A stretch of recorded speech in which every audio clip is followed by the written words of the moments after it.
Hello, Speed Goat here. Welcome back to the Trails Unpacked channel. Today I'm going to be talking about 10 things that I learned on my thru hikes of the Appalachian Trail and Pacific Crest Trail.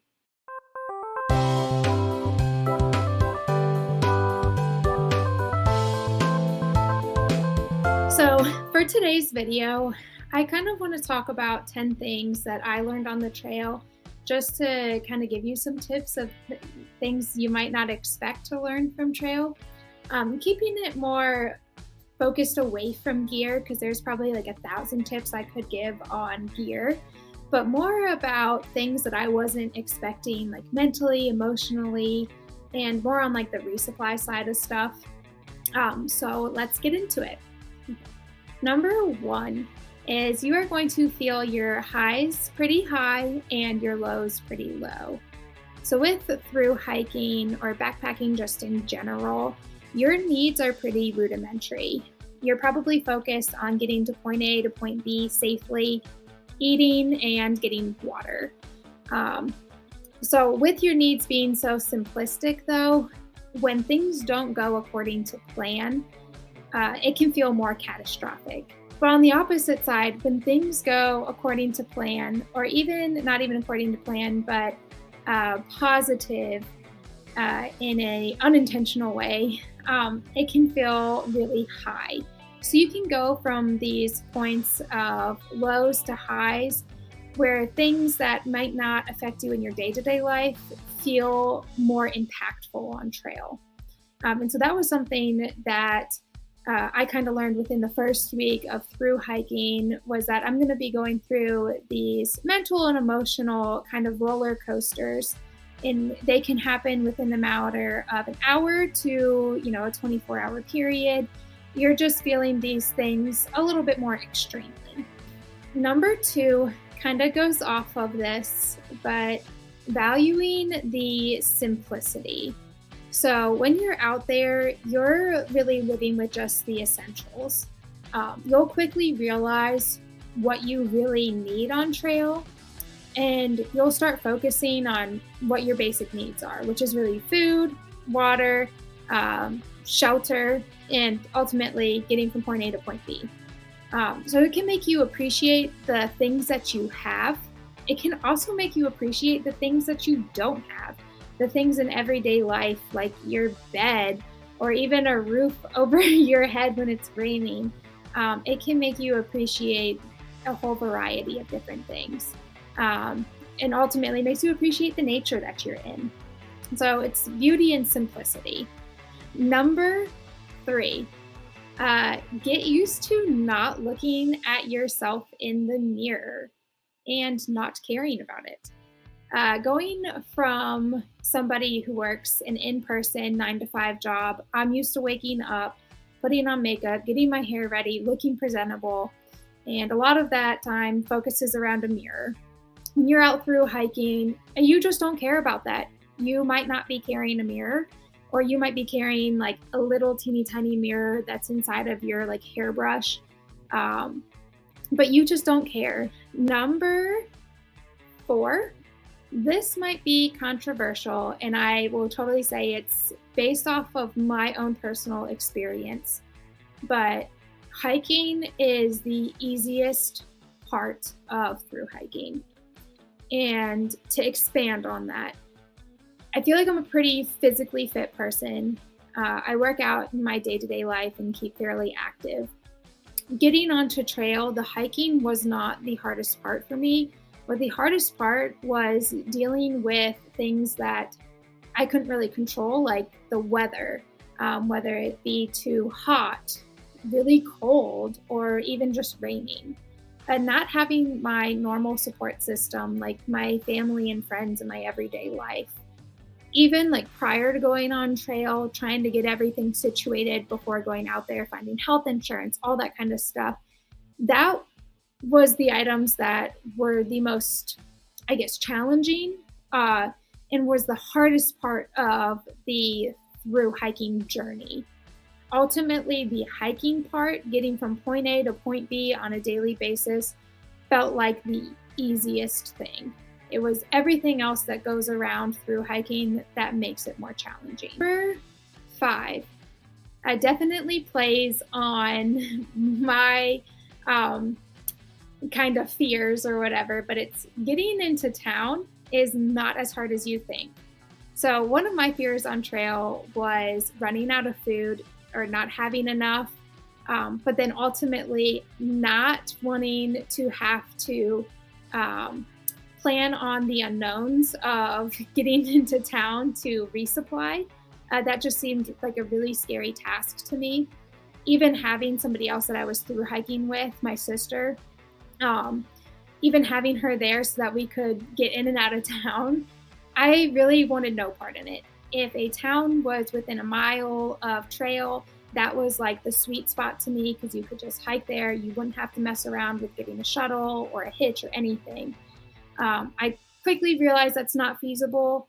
That's not a realistic expectation to have, especially on some more remote trails, either like the PCT or CDT. You might have to count on taking a car ride up or down to town. And so I learned that it actually is not that hard. Even if you're not super into hitchhiking, there are plenty enough other hikers that you could hitch with if that's more comfortable for you. There are trail angels and shuttles and things like that that you can easily navigate to get into town. So it is not as hard as you think it's going to be. On the same kind of resupply train, number 6 is resupply boxes can be a blessing. They can also be a curse. So they can be a blessing for just having variety of food, right? Especially if you have a dietary restriction, having some more options there.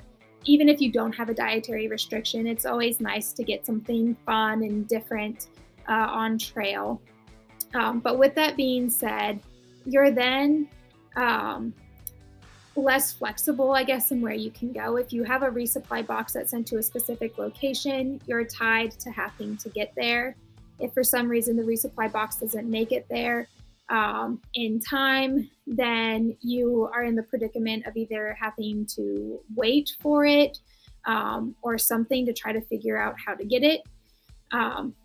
Another thing I've seen, and I actually personally did, was on the Appalachian Trail. Before I went out on the trail, I had packed a whole bunch of different resupply boxes, not having any experience through hiking before, put what I thought I might need in a box, shipped it out to myself, got out on trail, figured out that the things that I thought I needed prior to trail was not right. And so then I'm stuck with all of these items that are not in the correct portions or maybe not what I have a taste for anymore, and half of it ends up going in a resupply, or not a resupply, half of it ends up going into a hiker box. And so they can be a good thing, but they can also be a little bit of a hindrance too. So just keep that in mind when you're trying to figure out if you're going to send a resupply box. Now, if you do send a resupply box, number 7 is do not forget about non-food resupply items. So things like toiletries, like toothpaste, hand sanitizer, toilet paper, feminine hygiene products. Those are all items that you might want to consider packing in a box. Also Velcro and super glue for your gaiters if you're changing those out. Even plastic bags, because those things go like gold on trail. Do not forget all of those other items that you can put in a box to make it a little bit easier for you at resupply points.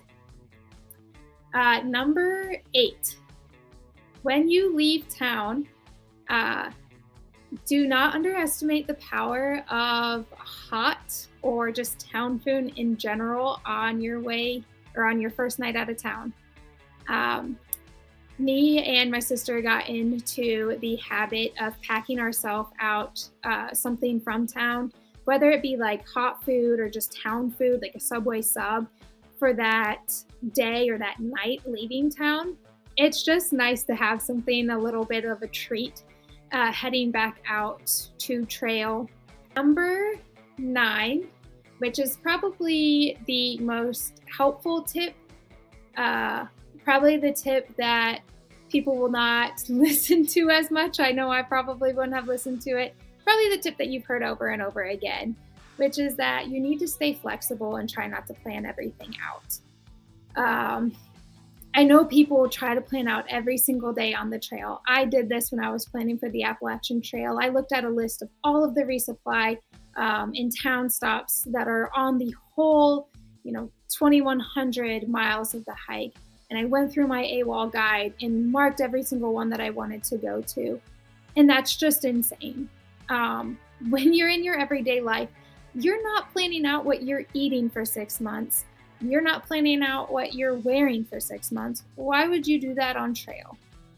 I get having an understanding of what you need for especially that first week on trail, knowing the resupply points for that, having an understanding if you need to get permits while you're on trail, whether it be in the Smoky Mountains, the Sierra Mountains, anything like that, having an understanding of when those permits are, having an understanding of when you might need to change out some of your gear. But I would say leave things up to being a little bit more flexible. You do not have to plan every single resupply stop. You can kind of just have things be a little bit more fluid. Have an idea of stuff, but don't plan everything out down to a T, because ultimately it's probably going to change. Lastly, number 10, you are going to be tired at the end of the day. So I was kind of afraid when I got on trail that we were going to be hiking and then we'd get to camp and I would just lay there and not have anything to do. That is not the case. When you get to camp, you're probably going to be tired. You're going to eat. You're going to kind of clean yourself up and probably hit the hay. I know a lot of people will bring either like Kindles or books, or even read on your phone. I'd probably recommend that of anything, just for the weight, portion of stuff. But I would not be worried about like being bored or not having things to do before you go to bed, because ultimately you're probably going to be tired and you're just going to want to go to bed and rest anyways. So I hope these tips give you a little bit of an insight on trail life, and are helpful as you're planning for either a backpacking trip or a long distance trek. If there are more items that you want us to cover, please let us know in the comments below. Like, subscribe, and check out our website at trailsunpacked.com. We have a lot of content on there, from our blogs to our videos, our free thru hiking guide. And then we also have some self-guided courses that you can pay for that goes into greater depth on resupply and gear. So I hope you enjoyed. Thank you for watching.